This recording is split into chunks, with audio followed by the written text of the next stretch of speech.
right, so I've overcome my Yatil Green flashbacks, watching Ramsey go down. News came out over here.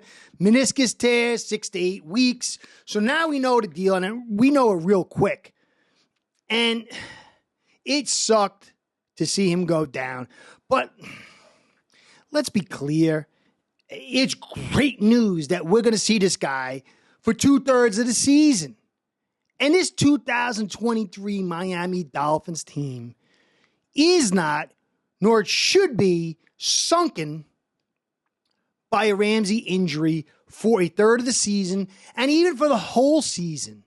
This team has what it takes to do what it needs to do. And Ramsey is like an accelerant to this defense.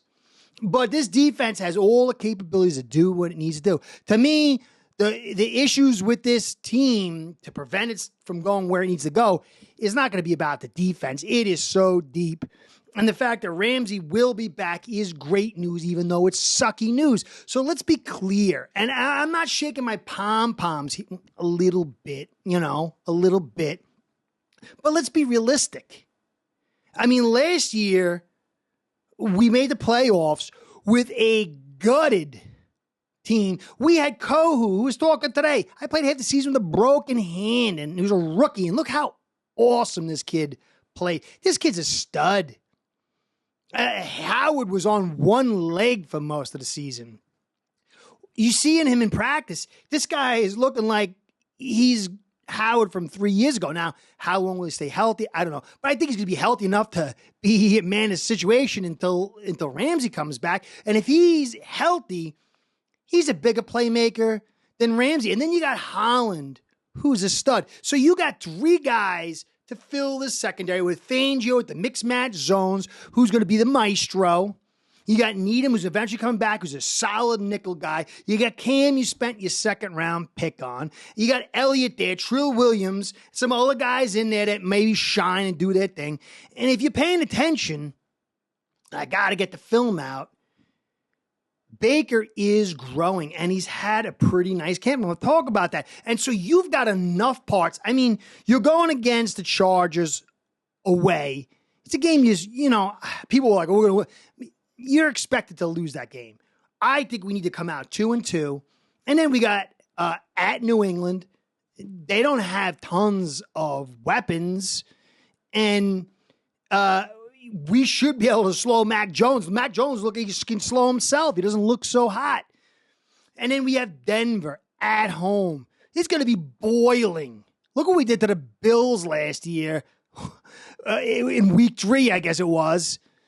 We fried them.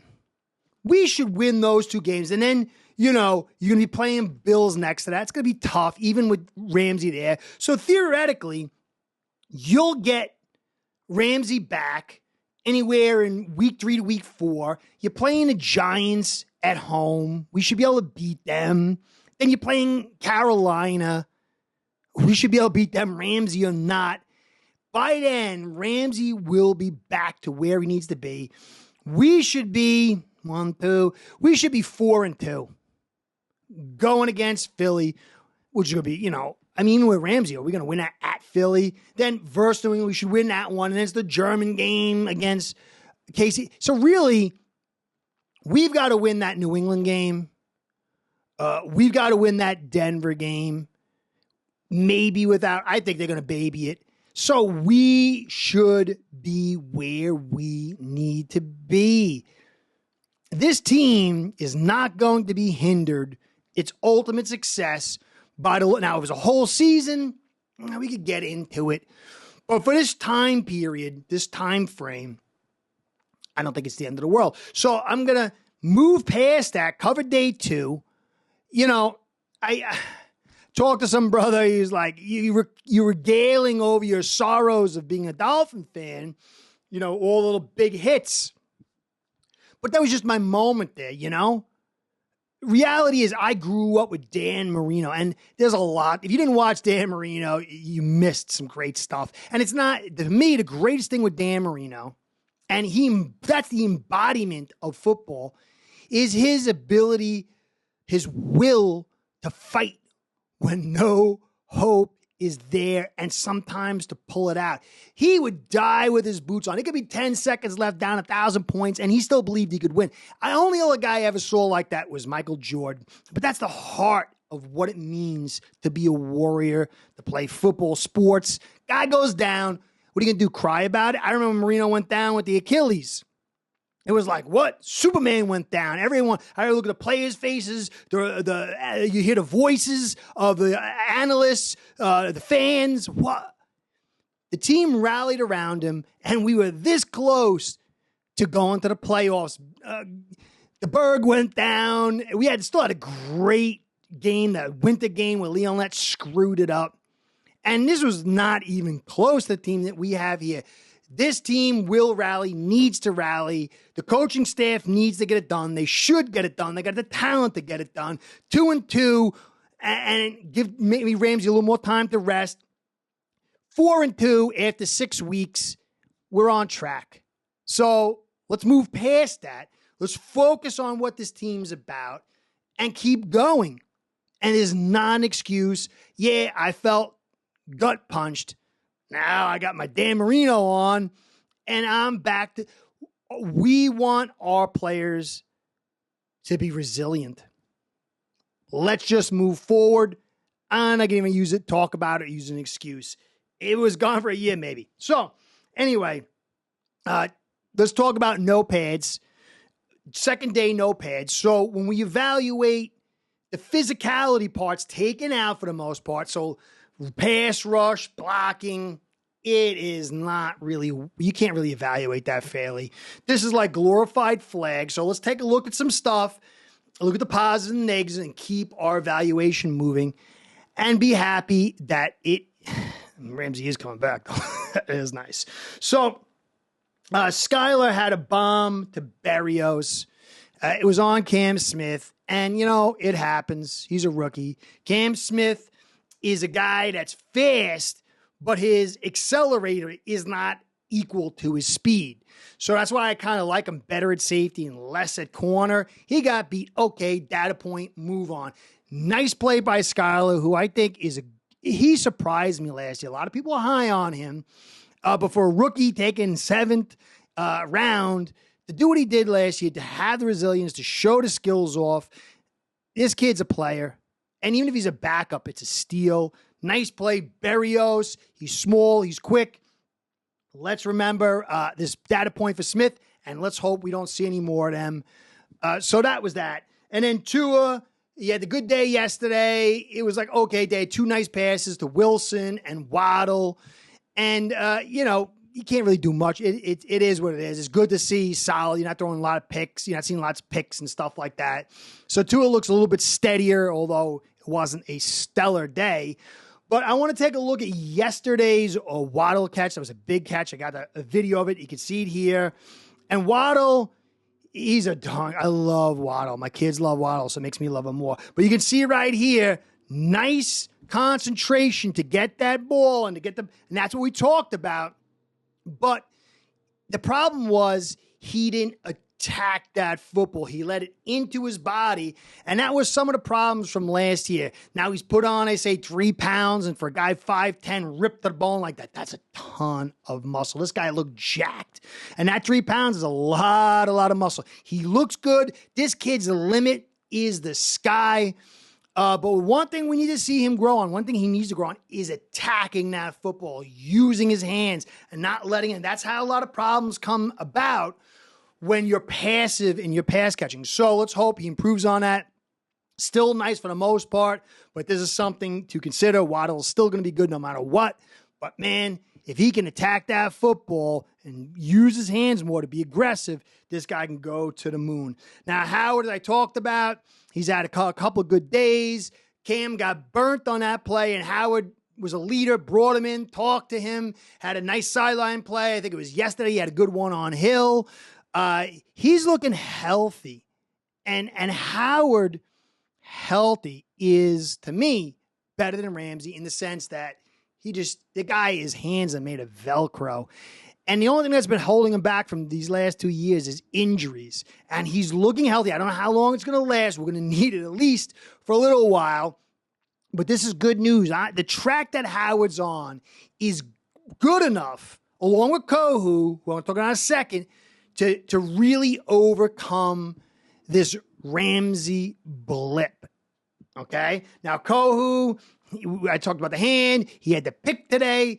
And this guy, I think, is really underrated. You know, I think this guy's going to be with us long term. I think he's a steal. Boyer's the one who found him. Boyer also found Needham. 2 nice finds by Boyer.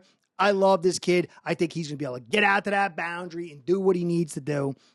Fangio understands the weakness of the late clock thing, and maybe he picked it up, maybe drops a little weight. There's a lot of things you can do for that, technique-wise and conditioning-wise. There's so many things. We'll see how he improves. But you know Fangio, if he's going to have that, you see it, and you can roll that. You can adapt. There's a lot that this scheme can do to cover that up. And I personally think Howard, Kohu, and Holland will be enough to get past our opponents that we need to get past until Ramsey returns. Now, Baker got the tip on the ball that got Kohu the interception. And the way they run it with these dropping linebackers, they got the sandwich and the zones in the middle. And if you constrict it enough, it makes the zone so tight that you got to put it in a weird angle. And that's how you get the hands on there. And I really like where Baker's heading. I don't know. I could be wrong. But when I saw him last year grow in a lot of areas, I mean, the first couple of seasons, Baker had an image, and I had that same image of him. He was a good dog chasing guys, good at the blitz, but man, they peel him back like cheap paint on a block, and his coverage was meh. But last year, his attack, stacking, and shedding improved dramatically. He wasn't blitzing until the last part of the season, and he had to rely, for the most part, on traits that he wasn't strong at, and they improved. And I just got this feeling that this guy's going to take the next step. And if he does, it's going to really help us make that transition until Ramsey can get back. And then when he gets in there, boy, oh boy, it could be an excellent secondary. I do believe that Baker is not done growing. Now, Tyndall, I think it's Tyndall. He had a sighting.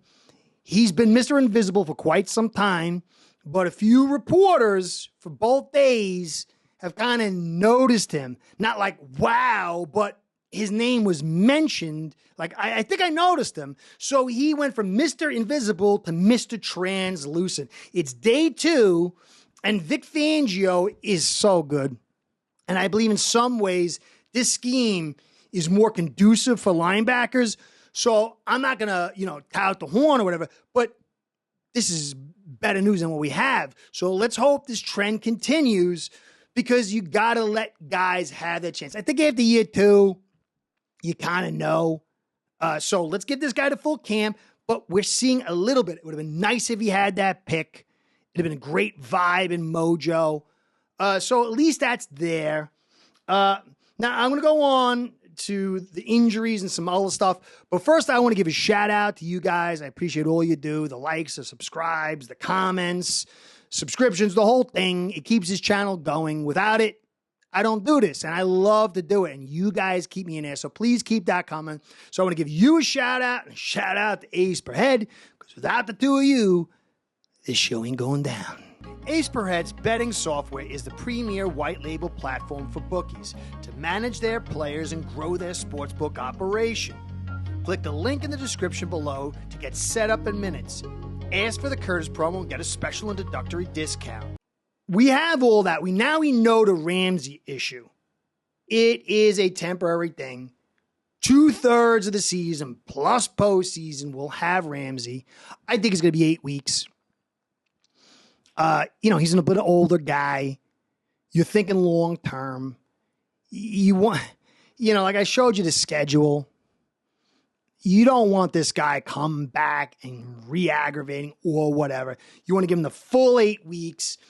Give him that little break. Let him come back 100%. He's going to have to catch up to the system. Get a little practice in or whatever. I mean, he's a vet. He knows, but still.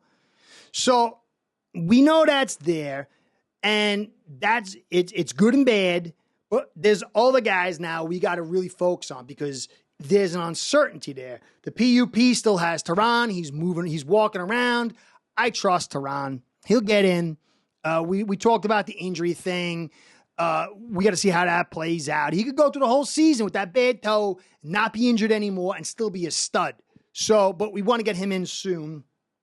When he's still on a PUP, I just don't trust the guy. He's injured all the time. I guess if we can get him healthy, he'd spot play or something like that. Want to get him back. He's still there. Need him. He's a vet. Let him ease in, especially with the Ramsey thing. Take your time. He's smart. He knows the deal. We'll get him in there. Give some guys, hey, maybe Noah does some miracle thing. And that was heavy fandom. I'm sorry. I'm back off that craziness. So, but we got to wait for him to come in. And then Tanakana. Yeah, it's not that big a deal. And then Trill Williams, who a lot of people are high on. I liked what I saw, but I need to see more. So those guys are on the P. The only guy I really think needs to get in soon would be Trill Williams because it's a new system. He's a young guy, and then we kind of need him now that Ramsey's out. So we got a list of the guys on PUP. They haven't returned yet. It's not a big deal. In another 2 weeks, maybe we start saying something. Now, the only little thing of note is Jalen Phillips, who I love. I did my whole year-long review study of him to show what an awesome kid he is, what a talent he was, how the 7 sacks weren't indicative of the really excellent season he had. This kid, I think, is going to have a phenomenal season. I think the only cap is how can he stay healthy, if he can stay healthy, and how well he stops the run. His ceiling's unlimited other than that. He had some kind of lower leg injury day one. You bang knees or whatever. I don't think it's a big deal, but it's something to monitor because he's a stud. We have a deep edge group, and so whatever. I like our edge group, but this guy brings something so special, and I'm really rooting for him. You know, Tehran I love to death, but this guy's a homegrown dude, and he's a young kid with such a story. I'm pulling for him. So keep your eye on him. I don't think it's anything. So that's the collection of injuries. Nothing devastating yet. Yes, Ramsey sucks. I mean, we go 0-4, and if they're passing up the whatever or how, but we're a long way from that. So despite the ugliness of this injury, we are still in the right direction to go where we got to go if we're the right team to do it. Okay? So the last part I want to cover is Hill thing got resolved, and I really didn't think we were going to see the video. Video came out, and it's like Chumpville. It's so stupid. I mean, you got a 29-year-old guy with a kid. I don't know if he's still got the wife. He's a superstar millionaire, and he runs by and he flicks the guy in the side of the head, and people are like, oh, it's a little big deal. You know, he's like laughing at it. But then you got to see him. His friends are holding him. He's pushing women out of the way. He's acting like he's like 14. You know, if you really want to get to the guy, you don't do that. That's like a whole show. It was so juvenile and stupid. And, you know, if I did that, I'd be handcuffed and in jail. So I wouldn't say it's nothing. It's just, it looks ridiculous. He looks foolish. And you know what? I hope that he sees it and learns from it. I don't like what the guy did in the past, but he's a human being. He's a Dolphin. And I want to see this guy grow and be a good man. So hopefully he figures it out.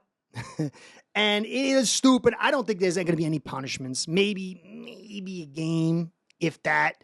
So that's where we're at with the whole deal. I think this team is still on track. It felt bad. It's going to make things harder.